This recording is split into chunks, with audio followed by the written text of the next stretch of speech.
തന്നെ നിങ്ങൾ ചിലപ്പോൾ ഒരു പക്ഷേ ഇതിനകത്ത് കൂടുതലും ആൾക്കാരും നമുക്ക് കാണാൻ സാധിക്കുന്നത് ഒരു ലോങ് ഡിസ്റ്റൻസ് റിലേഷൻഷിപ്പ് ആയിരിക്കാം. ഇനിയിപ്പോൾ ഹസ്ബൻഡ് വൈഫ് ആണ് നിങ്ങൾ എങ്കിൽ പോലും നിങ്ങൾ ഒരു വിദേശത്ത് ജോലി ചെയ്യുന്നോ ദൂര സ്ഥലത്ത് എവിടെയെങ്കിലും ജോലി ചെയ്യുന്നതോ ഒക്കെ ആൾക്കാരായിരിക്കാം. കാരണം ഒരു ലോങ് ഡിസ്റ്റൻസ് ആണ് നമുക്ക് ഇതിനകത്ത് കാണാനായിട്ട് സാധിക്കുന്നത്.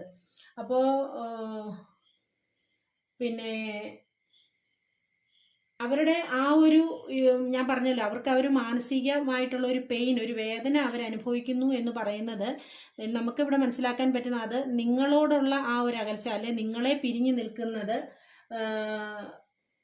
ഒക്കെ ആയിരിക്കാം അവർക്കൊരു വലിയ വേദനയായിട്ട് അവരുടെ ഉള്ളിൽ നിൽക്കുന്നതും മറ്റാരോടും ഷെയർ ചെയ്യാൻ പറ്റാത്ത ഒരു സാഹചര്യത്തിൽ കൂടി ഇപ്പൊ അവർ കടന്നു പോകുന്നതായിട്ട് നമുക്ക് കാണാനായിട്ട് സാധിക്കുന്നത്. കാരണം